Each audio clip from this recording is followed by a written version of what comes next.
샬롬, 하나님과 동행하는 새벽기도회 달라스 임마누엘 교회 권성철 목사입니다. 오늘도 하나님과 동행하며 풍성함을 누리시는 저와 여러분 되시길 축복합니다. 오늘 말씀은 마태복음 4장 1절에서 11절까지의 말씀입니다. 그때 예수께서 성령에게 이끌리어 마귀에게 시험을 받으러 광야로 가사 40일을 밤낮으로 금식하신 후에 줄이신지라. 시험하는 자가 예수께 나와서 이르되 내가 만일 하나님의 아들이거든 명하여 이 돌들로 떡덩이가 되게 하라. 예수께서 대답하여 이르시되 기록되었으되 사람이 떡으로만 살 것이 아니요 하나님의 입으로부터 나오는 모든 말씀으로 살 것이라 하였느니라 하시니, 이에 마귀가 예수를 거룩한 성으로 데려다가 성전 꼭대기에 세우고 이르되 내가 만일 하나님의 아들이거든 뛰어내리라. 기록되었으되 그가 너를 위하여 그의 사자들을 명하시리니 그들이 손으로 너를 받들어 발이 돌에 부딪히지 않게 하리로다 하였느니라. 예수께서 이르시되 또 기록되었으되 주 너의 하나님을 시험하지 말라 하였느니라 하시니, 마귀가 또 그를 데리고 지극히 높은 산으로 가서 천하 만국과 그 영광을 보여 이르되 만일 내게 엎드려 경배하면 이 모든 것을 내게 주리라. 이에 예수께서 말씀하시되 사탄아 물러가라. 기록되었으되 주 너의 하나님께 경배하고 다만 그를 섬기라 하였느니라. 이에 마귀는 예수를 떠나고 천사들이 나와서 수종드니라. 아멘. 하나님의 말씀입니다. 여러분, 오늘 이 시간에는 사탄의 시험을 통해서 사탄의 정체를 정확히 파악하고 그 시험으로부터 넘어지지 않고 오히려 승리할 수 있는 교훈을 얻고자 합니다. 예수님은 요단강에서 세례 요한에게 물세례를 받으셨죠. 그때 성령 세례도 함께 받으셨어요. 그리고 예수님께서는 광야에서 40일 금식 기도를 하시고 이어서 마귀에게 시험을 받으시게 됩니다. 우리는 예수님이 마귀에게 시험을 받았다고 하면 능력이 많으신 예수님이니까 잘 이기겠지라고 쉽게 생각할 수 있습니다. 우리하고 차원이 다르신 분이니까. 그렇지만 예수님이 당하신 시험은요, 결코 가벼운 시험이 아니었습니다. 사단은 자신의 사활을 걸고 예수님을 시험했던 것을 보게 됩니다. 그 이유는 예수님께서 사탄을 멸하시려고 오신 것을 잘 알고 있었기 때문에 그렇습니다. 요한일서 3장 8절 말씀을 보면 죄를 짓는 자는 마귀에게 속하나니 마귀는 처음부터 범죄함이라. 하나님의 아들이 나타나신 것은 마귀의 일을 멸하려 하심이라. 아멘. 자, 그러니까 사탄은 예수님을 쓰러뜨리지 않으면 자신이 멸망당하기 때문에 죽기 살기로 사실 덤볐던 겁니다. 대부분의 사람들은 예수님이 연약한 인간이 아니시고 하나님의 아들이시기 때문에 이러한 사탄의 시험을 쉽게 이기실 수 있었을 거라고 말을 합니다. 그러나 사실 그렇진 않습니다. 예수님은 겉모양만 사람으로 오신 것이 아니라 인간이 가지고 있는 모든 연약성을 다 가지신 진정한 사람이셨거든요. 그래서 금식하실 때는 우리와 똑같이 배고픔을 느끼시고 주무시지도 못하거나 쉬지 못하실 때에는 우리와 똑같이 피곤함을 느끼셨던 것이죠. 얼마나 피곤하셨으면 풍랑 가운데 있을 때 배 안에서 주무셨겠어요. 예수님은 유혹을 느끼지 않은 그런 무감각한 인간이 아니었어요. 그래서 예수님도 시험을 받을 때마다 피땀을 쏟으며 기도하셨던 것이죠. 예수님은 3가지 시험을 받으셨어요. 이 3가지 시험은 사탄이 인간들에게 늘 써먹던 방법들입니다. 에덴 동산에서 아담과 하와에게 써먹어서 크게 승리를 거둔 방법이기도 하죠. 그런데 재미있는 것은 오늘날에도 사탄이 우리를 시험할 때 이런 똑같은 방법으로 시험한다는 것이죠. 그런 거 보면 사탄은 참 머리가 나쁜 것 같습니다. 새로운 방법을 개발하지도 못하고 늘 써먹는 방법만 사용하지 않습니까? 그런데 그 사탄보다 더 머리가 나쁜 존재가 있어요. 그게 바로 인간입니다. 왜 그렇게 말하냐고요? 사탄이 매번 써먹는 방법으로 시험하는데도 번번이 걸려서 넘어집니다. 여러분, 물고기 IQ가 몇인 줄 아십니까? 0.5래요. 미끼를 먹고 끌려가는 그런 친구 물고기를 보면서 자기도 그 미끼를 먹다가 걸려서 같이 끌려갑니다. 이게 물고기들입니다. 그런데 가만히 돌아보면 우리가 이런 모습을 보이고 있지는 않는가 생각을 해보게 된다라는 것이죠. 오늘 새벽에는 세 가지 시험 중 가장 우리 현실 속에서 큰 어려움을 주는 하나의 시험을 통해서 사탄의 정체를 우리가 좀 파악하고 사탄의 시험에 넘어지지 않는 저와 여러분들이 되시기를 간절히 원합니다. 자, 그렇다면 사탄이 우리에게 주는 가장 어려운 시험이 무엇입니까? 물질적인 시험으로서 무엇보다 먹고 사는 문제가 우선이 아니냐라고 우리에게 시험한다라는 것이죠. 마태복음 4장 3절 말씀을 보면 시험하는 자가 예수께 나와서 이르되 내가 만일 하나님의 아들이거든 명하여 이 돌들로 떡덩이가 되게 하라 라고 얘기합니다. 여러분 얼마나 달콤한 욕입니까? 40일을 굶었어요. 40일을 굶어서 죽게 생겼는데 우선 먹어야 될 거 아닙니까? 여러분 이 마귀의 첫 번째 시험이 육신의 문제라는 것을 좀 주목할 필요가 있습니다. 사실 사람들이 여기에 제일 약하기 때문에 그래요. 에덴 동산에서도 사탄이 하와를 먹는 문제로 유혹하지 않습니까?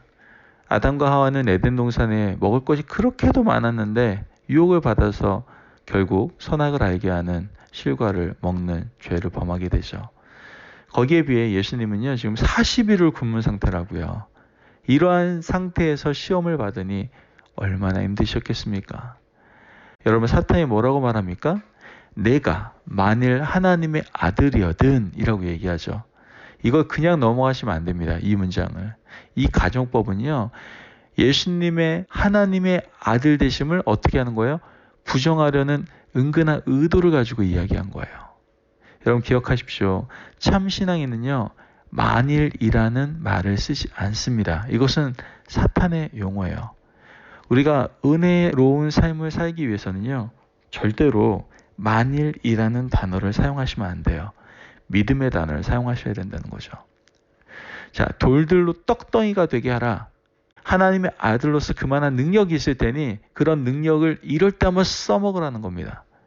예수님의 메시아적 권능을 먹는 문제를 해결하는 데 쓰라고 시험을 하고 있는 거예요. 이 말 속에는 지금 백성들에게 필요한 것은 구원의 문제가 아니라 먹는 문제 해결이라는 것을 이야기하고 있는 거예요. 그러니 하나님의 능력을 이용하여 돌로 떡을 만들어 허기진 백성들의 육신부터 구원하라는 것이죠.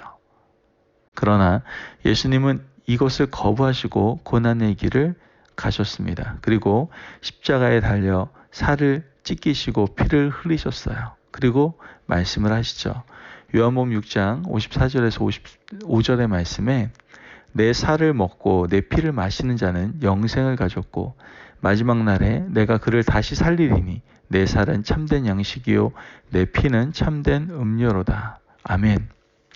여러분 예수님은 육신의 양식이 아니라 영생의 양식을 주시기 원하셨던 거예요. 복음은 육신을 위해 밥을 주는 것보다 생명의 떡을 주는 것을 우선한다라는 것이죠. 여러분 지금도 사탄은 우리에게 속삭입니다. 야, 뭐니 해도 먹고 사는 문제가 우선이라고. 그래서 먹기 위해서 사는 인생, 육신을 위해 사는 인생으로 우리를 세뇌시키고 있습니다. 대부분의 사람들이 여기에 세뇌되어 살아가죠. 여러분, 지금 여러분들의 사는 모습을 한번 생각해 보십시오. 혹시 빵을 위한 생활로 전락된 생활이 아닙니까? 그래서 고작 기도해야 하나님 돌을 떡으로 만들어주세요. 물질 축복 주세요. 이 세상에서 잘 먹고 잘 살게 해주세요. 여러분들 이런 기도 수준 아닙니까? 에서는요, 팥죽 한 그릇에 장자권을 팔아버렸는데 우리에게는 그런 모습이 있지는 않냐 이거죠. 예수님이 이러한 사단의 시험에 단호하게 대처하시는 걸 보게 됩니다. 마태복음 4장 4절 말씀에 사람이 떡으로만 살 것이 아니요 하나님의 입으로부터 나오는 모든 말씀으로 살 것이라 하였느니라. 이런 무슨 말씀이에요? 인간은 떡으로만 사는 존재가 아니라는 거예요. 물론 예수님도 떡을 부인하지는 않으셨어요.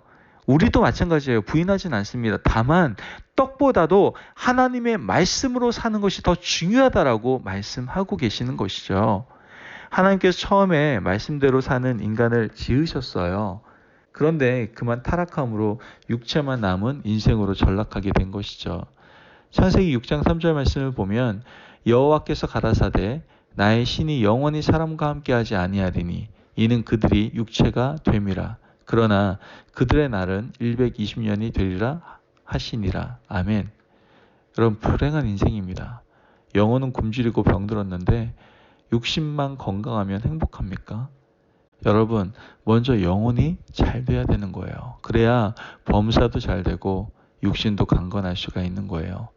그럼에도 육체를 위하여 무엇을 먹을까, 무엇을 마실까, 무엇을 입을까 구하는 인생은 풀과 같이, 풀의 꽃과 같이 마르고 떨어져 버리게 된다는 것이죠. 베드로전서 1장 24절에서 25절 말씀을 보면 그러므로 모든 육체는 풀과 같고 그 모든 영광은 풀의 꽃과 같으니 풀은 마르고 꽃은 떨어지되 오직 주의 말씀은 세세토록 있도다 하였으니 너에게 전한 복음이 곧 이 말씀이니라. 아멘. 오직 말씀만이 여러분들 영원합니다. 믿으십니까? 아멘. 여러분은 말씀으로 사는 인생이 되시기를 바랍니다. 아멘. 여러분, 이런 말씀 들어보시지 않았어요? 야, 예수가 밥 먹여주냐? 여러분, 이게 사탄의 주제가입니다.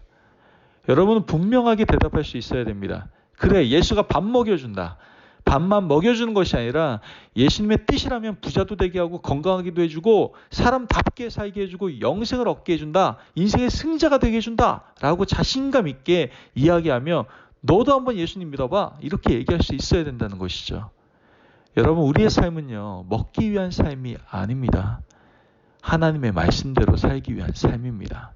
이러한 담대한 선포가, 고백이 우리 가운데 있어야 하는 것이죠.